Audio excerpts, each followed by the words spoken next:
अस्सलामु अलैकुम व रहमतुल्लाहि व बरकातुहू।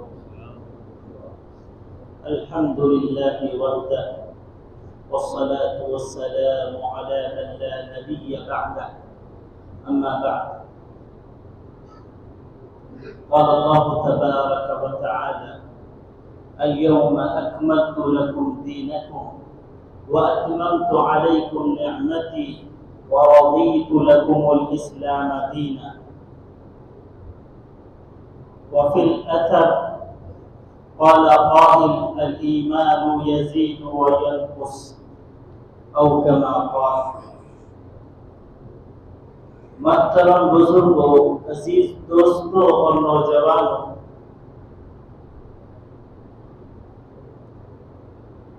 अल्लाह रब्बुल इज्जत ने इंसानों के लिए जिंदगी गुजारने का एक तरीका मुकर्रर फरमाया है, एक रास्ता बतलाया है। वो रास्ता सिराते मुस्तकीम है। वो रास्ता हज़रात अंबियाए किराम अलैहिमुस्सलाम का रास्ता है, जो ईमान और आमाल सालिहा वाला रास्ता है। एक दूसरा रास्ता है जो मनमानी वाला, अपनी मर्जी वाला रास्ता है, ख्वाहिशात वाला रास्ता है, नफ्सानी और अपनी मर्जी वाली ख्वाहिशात को पूरा करने वाला रास्ता है, जो रास्ता शैतान का है और उसके चेलों का रास्ता है। ये दोनों रास्तों के मुताल्लिक हज़रात अंबियाए किराम अलैहिमुस्सलाम ने इंसानियत को बाखबर फरमाया कि इस दुनिया में जिंदगी गुजारने के दो रास्ते हैं। एक रास्ता सीधा है जो सिराते मुस्तकीम वाला रास्ता है, हज़रात अंबियाए किराम का रास्ता है। इस रास्ते में अल्लाह ताला ने दुनिया और आखिरत की कामयाबी को मुकद्दर फरमाया है। और दूसरा जो रास्ता है शैतान का, नफ्सानी ख्वाहिशात वाला रास्ता, ये रास्ता ज़लालत वाला, गुमराही वाला रास्ता है कि जो इस रास्ते पर चलेगा वो दुनिया में भी नाकाम, नामुराद होगा, नाकामयाब होगा और आखिरत में भी उसको नुकसान और खसारा और धोखा उठाना पड़ेगा। दोनों रास्ते वाज़ेह हैं, साफ में। ईमान और आमाल सालिहा वाला रास्ता जो हज़रात अंबियाए किराम का रास्ता है, इसके मुतालिक कुरान मजीद में अल्लाह ताला इरशाद फरमाते हैं, मन अमिला सालिहन मिन ज़करिन औ उन्सा व हुवा मुमिन फलनुहयियन्नहु हयातन तय्यिबा व लनजज़ियन्नहुम अजरहुम बिअहसनि मा कानू यअमलून। कि जो नेक अमाल करने वाला है, चाहे मर्द हो या औरत हो, और वो अल्लाह पर, अल्लाह के रसूल पर ईमान रखने वाला है, वो मोमिन बंदा है, वो मुसलमान और ईमान वाला बंदा है, और उसके बाद ईमान के बाद वो अमाल सालिहा भी इख्तियार करता है। अल्लाह ताला ने वादा फरमाया है फलनुहयियन्नहु हयातन तय्यिबा, कि हम उसको दुनिया में पाकीज़ा जिंदगी इनायत फरमाएं। यहाँ पर अल्लाह ने पाकीज़ा जिंदगी का वादा फरमाया है। जाहिर बात है पाकीज़ा जिंदगी ये हज़रात अंबियाए किराम की जिंदगी है कि चैन, सुकून, राहत, इत्मीनान वाली जिंदगी, आखिरत की फिक्रों वाली जिंदगी। इसलिए कि आदमी की सोच ये होती है कि इस दुनिया में जो जिंदगी गुजार रहे हैं, जिनके पास रुपया, पैसा है, मालो दौलत है, शोहरत है, इज्जत है, बुलंदी है, कुर्सियां और ओहदे हैं, वही कामयाब है, उन्हीं का रास्ता सही है। तो ये सोचने का जो ज़ाबिता है ये गलत है। ये नहीं फरमाया कि ईमान और आमाल सालिहा पर हम उनको मालो दौलत वाली जिंदगी देंगे कि खूब उनके पास माल होगा, ये नहीं वादा फरमाया। ये वादा फरमाया गया पाकीज़ा जिंदगी इनायत फरमाए। इसलिए कि आप सारी दुनिया में चल फिर कर देख ले, जिनके पास मालो दौलत है, जाहिरन हमें नजर आ रहा है कि सब कुछ उनके पास है, गाड़ियां उनके पास है, बंगले उनके पास है, नौकर चाकर खादिम उनके पास है, लेकिन उनकी जिंदगी का हाल क्या है? उनकी जिंदगी का हाल खुद उन्हीं से पूछ ले जाकर। पहले भी मैंने इस तरफ इशारा फरमाया था कि हजरत खिजर अलैहिस्सलाम से एक की मुलाकात हो गई। तफसीली वाक़े में नहीं जाना चाहता, मैं सिर्फ इशारा करना चाहता हूँ कि हजरत खिजर अलैहिस्सलाम से एक बंदे की मुलाकात हो गई, उसने पहचान भी लिया उनको।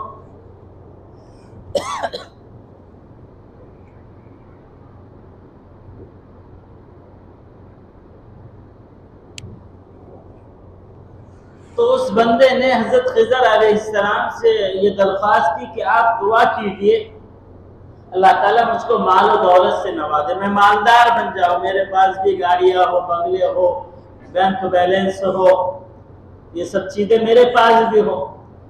तो हजरत खिजर अलैहिस्सलाम ने बड़े ताज्जुब से, बड़े हैरान अंदाज में उसके चेहरे को देखा और ये कहा कि अच्छा तुम ये बात तो कह रहे, मैं दुआ मांग लूंगा, अल्लाह हो सकता कबूल भी फरमा ले, लेकिन उसके बाद तुम्हारी क्या हालत होगी ये मैं नहीं जानता, इसलिए मैं तुमको 3 दिन का टाइम देता हूँ। 3 दिन जो है आप सोच लो आपको क्या मांगना है अल्लाह से। तो उस बंदे से ये कह दिया। अब वो बंदा घूमता रहा, जो बड़े मालदार उसको नजर आए, उनकी जिंदगी में जब झांक कर देखा तो जितने वो परेशान थे उतना गरीब भी परेशान नहीं। एक चौराहे पर सोने वाला भी वो सुकून से सो रहा है, लेकिन वो मालदारों की जिंदगी में चैन सुकून नहीं है। इसी तरीके से मुख्तलिफ जगह पर वो गया और जायजा लिया कि मालदारों की क्या हालत है। तो पता चला कि ये मालदारी में, ये बैंक बैलेंस में, ये बंगलों में और ये खादिमों में वो सुकून नहीं है जो अल्लाह वालों की जिंदगी में सुकून है। 3 दिन फिर मुलाकात हुई। हजरत खिजर से कहा कि मुझे मालो दौलत नहीं चाहिए, मुझे राहत चैन सुकून वाली जिंदगी चाहिए। हजरत खिजर ने कहा मैं दुआ भी करूंगा, लेकिन अल्लाह ने वादा फरमाया है ईमान और आमाले सालिहा पर ये जिंदगी अल्लाह इनायत फरमाए। तो अल्लाह ने वादा फरमाया है ईमान वालों के लिए, जो ईमान पर मजबूती से कायम है और नेक अमाल कर रहे हैं, उनको अल्लाह पाकीज़ा जिंदगी नसीब फरमाएंगे, चैन सुकून राहत वाली जिंदगी मिलेगी। और आखिरत में जब अल्लाह के हुजूर ये हाजिर होंगे तो अल्लाह ताला उनको बेहतरीन बदला इनायत फरमाएंगे, बेहतरीन अजर और सवाब इनायत फरमाएंगे। इसी तरीके से गुज़िश्ता जुमा मैंने वो आयत की पूरी तशरीह की थी, चंद अल्फाज उसके बाकी थे कि इन्नल्लज़ीना क़ालू रब्बुनल्लाह, कि वो लोग जिन्होंने कहा कि हमारा रब अल्लाह है, यानी ईमान कबूल किया और ईमान पर जमे रहे, सुम्मस्तक़ामू, ईमान पर जमे रहे, नेक अमाल करते रहे। अल्लाह ने क्या वादा फरमाया था? ततनज़्ज़लु अलैहिमुल मलाइका, फरिश्ते जो है उतरते हैं ईमान वालों के लिए, आमाल सालिहा करने वालों के लिए, और उनसे कहते हैं कि तुम डरो नहीं, अल्लाह तख़ाफ़ू वला तहज़नू, डरो नहीं, गम नहीं खाओ। आगे अल्लाह ने वादा फरमाया व अबशिरू बिल जन्नति लती कुंतुम तुअदून, ये फरिश्ते को अल्लाह हुक्म देते हैं कि ईमान वाले बंदों को और नेक अमाल करने वाले बंदों को ये बशारत सुना दो, ये खुशखबरी सुना दो कि उनके लिए अल्लाह की जानिब से जन्नत मिलने वाली है, जिसका अल्लाह ने वादा फरमाया। फिर आगे फरमाया नहनु औलियाउकुम फिल हयातिद दुनिया व फिल आखिरह, कि हम तुम्हारे वली हैं, हम तुम्हारे दोस्त हैं। अब आप अंदाजा लगाइए कि अल्लाह ताला जिन्हें ये कहे कि ये मेरे दोस्त है, ये मेरे वली है, ये मेरे दोस्त है, तो जाहिर बात है जब अल्लाह जिसका दोस्त बन जाए उसको दुनिया में न किसी गम की जरूरत है, न किसी खौफ की जरूरत है, न कोई परेशानी उठानी पड़ेगी, न उस पर कोई बला मुसीबत आएगी। वो चैन, राहत और आराम और सुकून के साथ जिंदगी गुजारेगा। और हजरात सहाबाए किराम रिज़वानुल्लाहि अलैहिम अजमईन के साथ ये वाक़यात आए हैं कि जब मुश्किल हालात उन पर आए हैं, अल्लाह ताला ने फरिश्तों को दुनिया में भेजकर उनकी मदद फरमाई है। बेशुमार वाक़यात है, ग़ज़वे बदर का मौका है और दूसरे मौक़े पर अल्लाह ताला ने फरिश्तों को भेजकर मदद फरमाई। तो फरमाया नहनु औलियाउकुम फिल हयाति दुनिया व फिल आखिरा, कि दुनिया में तो अल्लाह दोस्त बन जाते हैं। फिर फरमाया वलकुम फीहा मा तश्तही अनफुसुकुम वलकुम फीहा मा तदउन, जब आखिरत में अल्लाह के हुजूर पहुंचोगे तो अल्लाह ताला वो तमाम चीजें जिनसे बंदे ने दुनिया में परहेज किया था, कि अपनी मनमानी जिंदगी नहीं गुजारा था, अपनी मनमर्जी की जिंदगी नहीं गुजारा था, ख्वाहिशात की जिंदगी नहीं गुजारा था, अब अल्लाह ताला आखिरत में उसकी हर ख्वाहिश को, उसकी हर ख्वाहिश को, उसकी हर तमन्ना को, उसकी हर आरज़ू को अल्लाह ताला पूरा फरमाएंगे कि जो तेरी ख्वाहिश है, जो तेरी मर्जी है, हाँ तूने दुनिया में मेरी मर्जी के मुताबिक जिंदगी गुजारी है, आज तक तू मेरे पास आया है और मेरी जन्नत तुझको मैंने इनायत की है। अब जन्नत में तू जो चाहेगा तेरी मर्जी से मिलेगा, इसलिए कि दुनिया में तूने अपनी मर्जी को कुर्बान कर दिया, अपनी नफ्सानी ख्वाहिशात को कुर्बान कर दिया है, मेरे हुक्म के मुताबिक और नबी पाक सल्लल्लाहु अलैहि वसल्लम के तरीके के मुताबिक जिंदगी गुजारी है। अब आखिरत में तुझको वो सारी चीजें जो तेरी मर्जी होगी, जो तेरी ख्वाहिश होगी, जो तेरी आरज़ू होगी, अल्लाह सबको पूरा फरमाए। फरमाया जो कुछ तू मांगेगा वो तुझको इनायत किया जाए। नुज़ुलन मिन गफूरिर रहीम, आखिरी जुमला फरमाया नुज़ुलन मिन गफूरिर रहीम, कि अल्लाह जो बख्शने वाले और मेहरबान है उसकी जानिब से अब मेहमान नवाजी होगी। गोया कि ईमान वाला बंदा, अमाल सालिह इख्तियार करने वाला बंदा जब अल्लाह के हुजूर हाजिर होगा तो अल्लाह मेजबान होंगे और ये मेहमान होगा। अल्लाह इसकी मेहमान नवाजी करेंगे, इसकी मेहमान नवाजी अल्लाह रब्बुल इज्जत करेंगे। और फिर जो शराब इसको पिलाई जाएगी, दुनिया की शराब नहीं आखिरत की शराब है, कि न होश खोएगा, न दिमाग इसका माउफ हो जाएगा, न दुनिया में देखे है जो शराब पी रहे, पटकियां खा रहे, कहीं पड़े हैं कहीं पड़े हैं। वो शराब आखिरत की जन्नत की शराब होगी और वो शराब ईमान वालों के लिए और आमाले सालिहा करने वालों के लिए, कि जो ईमान पर जमे रहे इस्तिकामत के साथ और अपने ईमान की कदर और मंजिलत को समझकर जिंदगी गुजारी है। अल्लाह ताला वसक़ाहुम रब्बुहुम शराबन तहूरा, कि अल्लाह खुद अपने दस्ते मुबारक से पिलाएंगे। वसक़ाहुम रब्बुहुम शराबन तहूरा, अल्लाह का दस्ते मुबारक, अल्लाह का हाथ कैसे हम नहीं जानते, लेकिन सिर्फ हमें इतनी बात का इल्म रहना है कि अल्लाह मेहमान नवाजी करने वाले हैं और अपने हाथों से अल्लाह अपने खास इनायत के जरिए से ऐसे ईमान वाले बंदों को और आमाल सालिहा करने वालों को अल्लाह ताला अपने हाथों से जाम पिलाएंगे। कुछ बंदे होंगे कि फरिश्ते जाम पिलाए, कुछ बंदे होंगे हूर जाम पिलाए।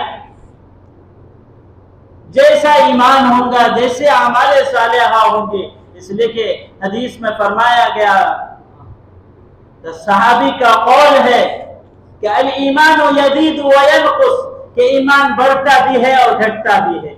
जैसे ईमान पर मेहनत होगी, ईमान की फिक्र की जाएगी, ईमान के बोल बोले जाएंगे और ईमान को अपनी जिंदगी में बसाने के लिए उसकी फिक्रें और मेहनतें होंगी, ये ईमान बढ़ता चले जाएगा। तो ईमान जिसका कवी होगा, मजबूत होगा, आमाले सालिहा जानदार होंगे, अल्लाह अपने हाथों से पिलाएंगे जाम। तो इस ईमान पर अल्लाह ताला ने दुनिया और आखिरत की कामयाबी का मदार रखा है कि जो बंदा ईमान और आमाल सालिहा के साथ जिंदगी गुजारेगा और मौत भी ईमान पर होगी। ये लाजिम और जरूरी है, ये लाजिम और जरूरी है जिंदगी ईमान और आमाल सालिहा के साथ गुजारे और मौत आए तो ईमान पर मौत आए। इसकी फिक्र करने की जरूरत है, इसकी फिक्र करने की जरूरत है कि मौत ईमान पर होनी चाहिए। ये नहीं कि एक बंदा ईमान आमाल सालिहा के साथ सारी जिंदगी गुजारा लेकिन एक दुनिया के अंदर एक रुख, एक मोड़ ऐसा आया कि ईमान से हट गए। तो इसलिए ये ईमान को कीमती जानना है, इसकी हिफाजत भी जरूरी है, इसकी हिफाजत भी जरूरी है, इसकी कदर मंजिलत भी जरूरी है।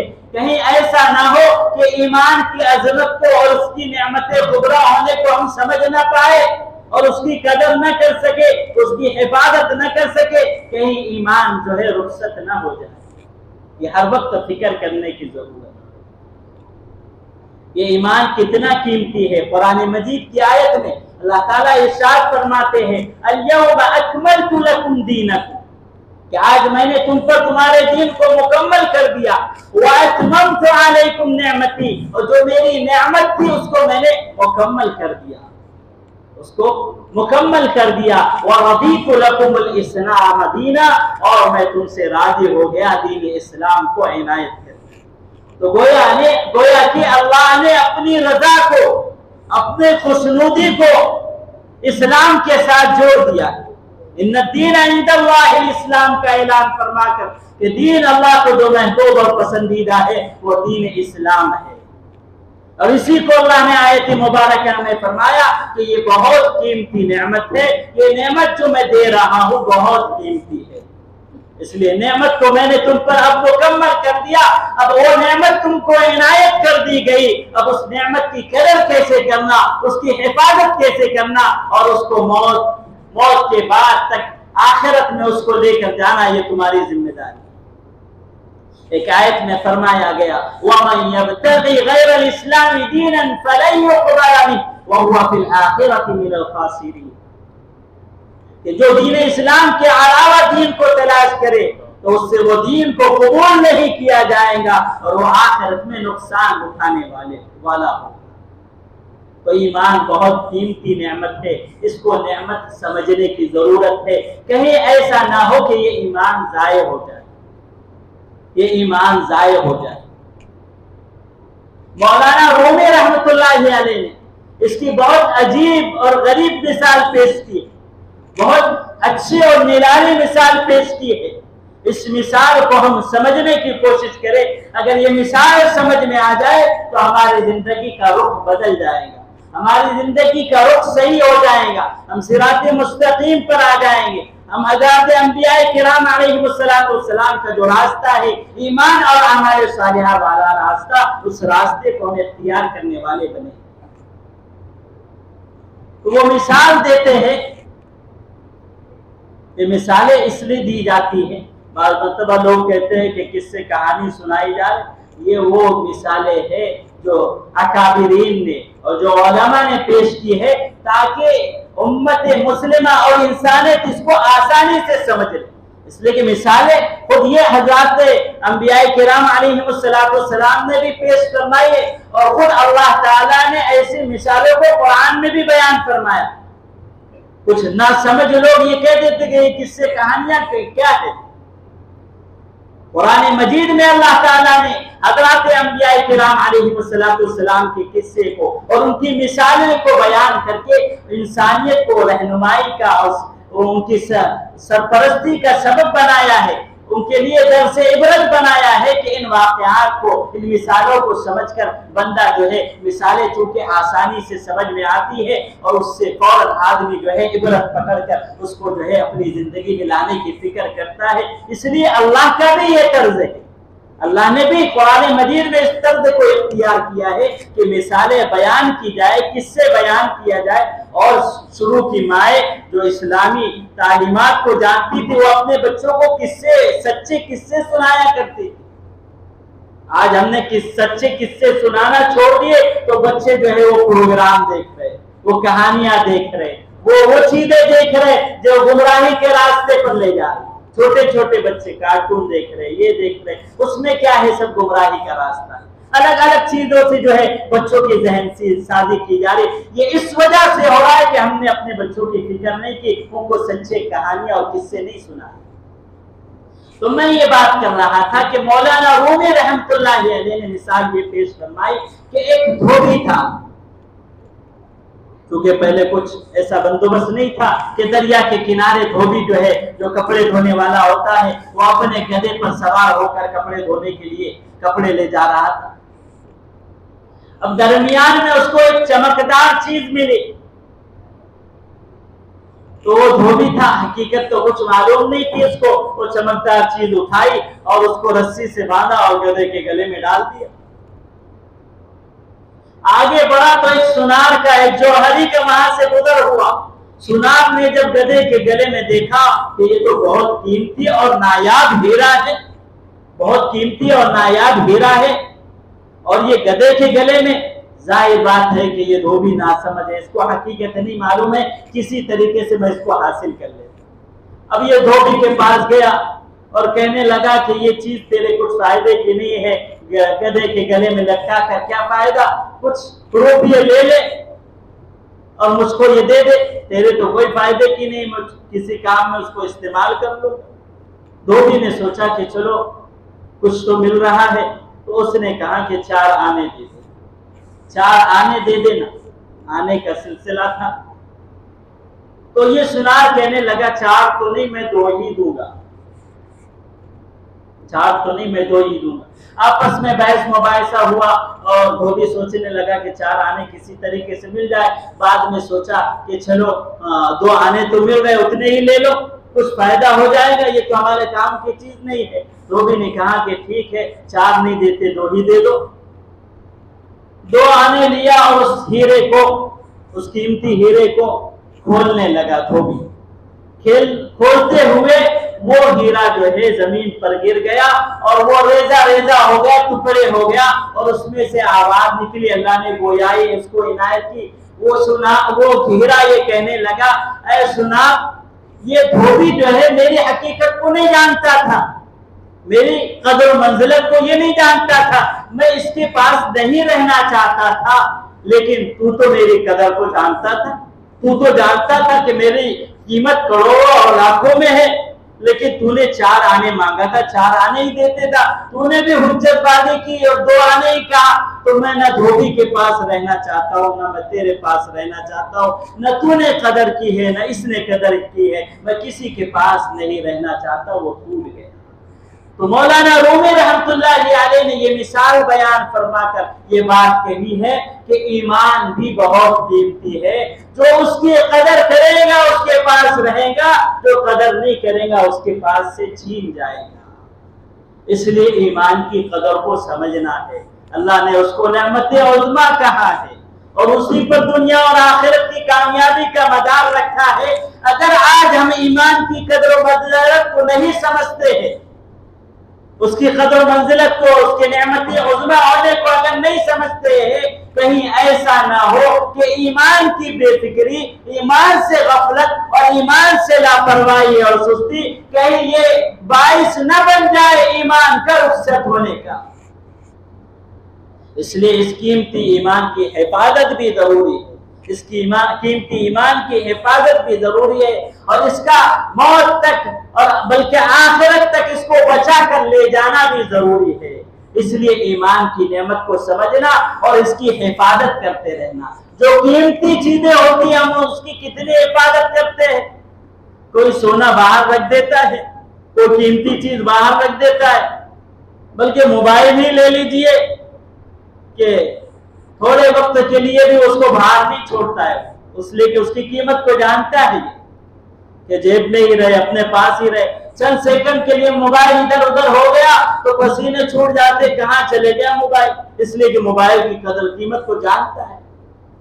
तो ऐसे ही ईमान की कदर को समझना, उसकी हिफाजत करना, उसकी फिक्र करना ताकि ये ईमान महफूज रहे।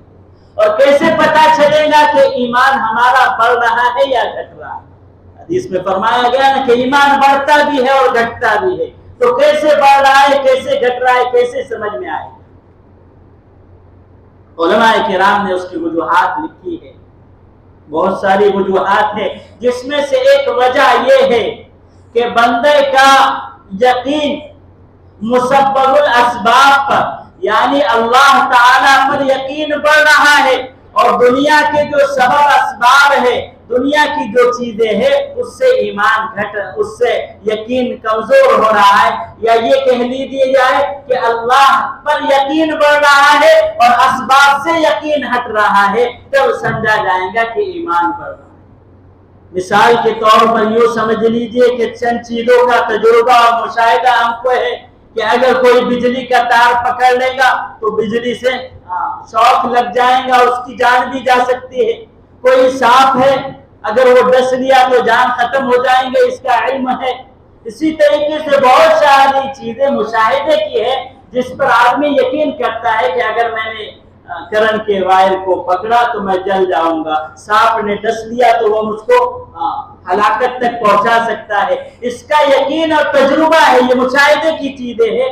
बल्कि इससे ज्यादा अल्लाह के वादों पर, अल्लाह के नबी के वादों पर, जिसको हम खबर कहते हैं, उस खबर पर यकीन होना चाहिए। यूं समझ लीजिए कि नजर से ज्यादा खबर पर यकीन हो, नजर से ज्यादा कि नजर देख रही है, लेकिन नजर से ज्यादा हमको खबर पर यकीन हो, असबाब से ज्यादा मुसब्बबुल असबाब पर यकीन हो कि सबब ये हम कर रहे। जैसे किसान होता है ना, मिसाल के तौर पर किसान होता है, किसान का काम होता है बीज डाल देना, जमीन को नरम करना, उसमें बीज डालना, उसमें पानी डालना, उसमें दवाओं को डालना ताकि फसल अच्छी आए। तो ये किसान तो ये सब कुछ कर लेता है, लेकिन उसके बाद भी वो उसका यकीन होता है कि फैसला अब अल्लाह की जानिब से होने वाला है। बारिश अगर बराबर हुई, न ज्यादा हुई न कम हुई, तो फसल अच्छी आएगी। अगर बारिश ही न हो तो फसल ही नहीं आएंगी। इसी तरीके से गर्मी और धूप पड़ गई तो फसल बर्बाद हो जाएंगी। तो किसान का यकीन होता है कि मैं मेहनत तो कर रहा हूं, लेकिन फल का अच्छा लाना, फल का ज्यादा लाना और फल का बड़ा होना, ये सब अल्लाह पर मौकूफ है। तो कम अज कम हम किसान की ही तरह यकीन कर ले कि सारे असबाब को तो इख्तियार करना है, लेकिन यकीन अल्लाह की जात पर, यकीन अल्लाह की जात पर। एक मिसाल समझकर मैं अपनी बात को खत्म करता हूं।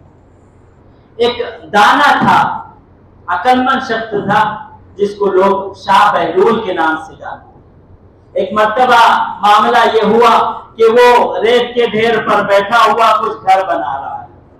तो वहां से हारून रशीद का और जुबैदा का वहां से गुजर हुआ।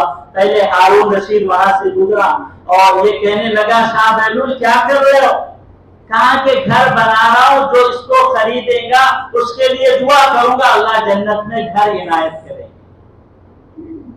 तो हारून रशीद ने सोचा कि ऐसे ही बात कर रहे हैं। कहा कि कितने दिरहम? कहा कि 1 दिरहम। लेकिन उसने बात को न सोचते हुए न समझते हुए आगे बढ़ गया। उसकी बीवी जो है जुबैदा वहां से गुजरी, जुबैदा ने भी वही सवाल किया, तो उसने जवाब दिया 1 दिरहम में मिल रहा। उसने 1 दिरहम दे दिया और आगे बढ़ गया। हारून रशीद ख्वाब में देखता है एक घर है, एक महल है, उम्दा महल है, और उस पर नाम लिखा हुआ है जुबैदा। तो अब उसने ख्वाब में ही ये जानना चाहा कि मैं महल के अंदर जाऊं, तो किसी ने रोक लिया कि ये जिसका घर है उसी को मिलता है। कहा कि वो मेरी बीवी है। कहा कि नहीं, जिसका है उसी को मिलेगा। ख्वाब में से जब ख्वाब में देखा घर को और बाद में उठा, फिर वापस जो है चल दिया। उसके समझ में आ गया कि शायद मेरी बीवी ने 1 दिरहम दे दी होगी और उसने दुआ की होगी, दुआ कबूल हो गई। फिर वापस से गया तो वही शाह बहलूल घर बना रहा। हारून रशीद ने कहा कितने में? पहले तो पूछा कि किस लिए बना रहे? कहा कि जो इसको खरीदेगा उसके लिए जन्नत का वादा है, जन्नत में महल मिलने का वादा है।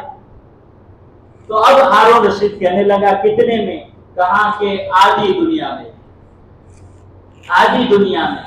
तो हारून रशीद कहने लगा कल तो 1 दिरहम में था, आज आधी दुनिया में। कहा कि कल दिन देखे था, आज देख कर आ रहे हो। तो मेरे अजीजों, बतलाने का मकसूद ये है कि बंदे का ईमान ऐसा हो कि जैसे देखा हुआ। हज़रत अली रज़ियल्लाहु ताला अन्हु फरमाया करते थे कि अगर जन्नत और जहन्नम भी सामने आ जाए तो मेरा यकीन में ना इजाफा होगा ना कमी होगी। गोया कि मैं मुशाहिदे से ज्यादा अल्लाह और अल्लाह के रसूल के वादों पर यकीन रखता हूँ। तो कोशिश ये करनी चाहिए कि अल्लाह के वादों पर यकीन हो, अल्लाह के फरमादार पर यकीन हो, नबी पाक सल्लल्लाहु अलैहि वसल्लम के इरशादात पर यकीन हो, गोया के खबर पर यकीन हो, नजर से ज्यादा। आज नजर धोखा खा रही है। नजर ये बतला रही मालो दौलत में कामयाबी है, नजर ये बतला रही है जितनी मेहनत करोगे उतनी कामयाबी मिलती चली जाएगी, लेकिन खबर ये बतला रही है कि ईमान आमाल सालिहा के साथ जिंदगी गुजारो, असबाब तो इख्तियार करो, लेकिन जो असबाब और मामलात इख्तियार कर रहे हो वो शरीयत के मुताबिक हो, तिजारत शरीयत के मुताबिक हो। हालांकि आदमी सोचता है कि अगर नमाज के लिए तिजारत छोड़कर चला जाओ तो नुकसान हो जाएगा, लेकिन ये नुकसान, ये नजर का नुकसान नजर आ रहा है। अगर खबर पर यकीन होगा, नमाज के लिए जाएगा, अल्लाह बरकतें देंगे, जो रोजी मुकद्दर है वो मिल कर रहेंगे। तो फरमाया गया कि ईमान के जांचने की अलामत ये है कि अल्लाह के वादों पर यकीन बढ़ता जाए और नजर से यकीन हटता जाए। पहले आज जो बातें बतलाई गई है, अल्लाह ताला हमें ईमान की कदर करने की तौफीक नसीब फरमाए, ईमान की हिफाजत करने की तौफीक नसीब फरमाए और इसी ईमान के साथ अल्लाह के हुजूर हाजिर होने की तौफीक नसीब फरमाए कि इस ईमान से हमारे अल्लाह हमसे राज़ी हो जाए। व आखिरु दावाना अल्हम्दुलिल्लाह।